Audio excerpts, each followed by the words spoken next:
terms of the gig economy, and I know you mentioned that, I know that you were in that technology space. What are some trends maybe you're seeing in the space of gig economy, just from your work and your observations? I think one of the things that gig workers have to be really aware of is you have to look after yourself. Nobody's going to look after you. We may have seen the recent situation where the food delivery driver got a compensation package, but that's going to be few and far between. You have to ensure that you are earning sufficient money to meet yours and your needs. There is a lot of pressure on people to accept lower rates, and I would really advocate that people try to avoid that at all costs, unless you really want to forge a relationship and then feel that at some stage in the future you'd be able to increase the rates you are getting.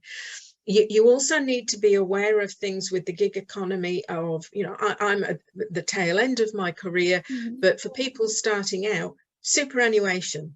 When you're 20, when you're 30, turning 60 is a long way away. When you're 60, it's 2 minutes since you were 25. And you're going to have to do that yourself because you need to carve out those things for your future. You're going to have to do all your technology and those sorts of things. So, these are the sorts of things that I think you need to be aware of. And you also need to set your business up properly.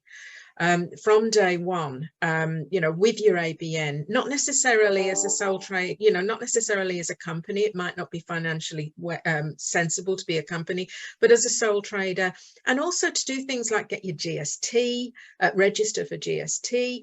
Now, obviously, you're not going to have to pay GST if you're earning under $75,000 a year.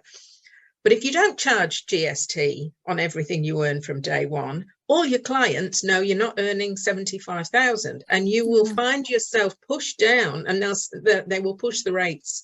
Whereas if you charge GST from day one, people assume that you are earning over 75,000. And yeah, it's a bit of extra paperwork at the beginning, but soon enough you will be earning over 75,000 very quickly if you're any good. And so getting those sorts of things in place is really important, I think.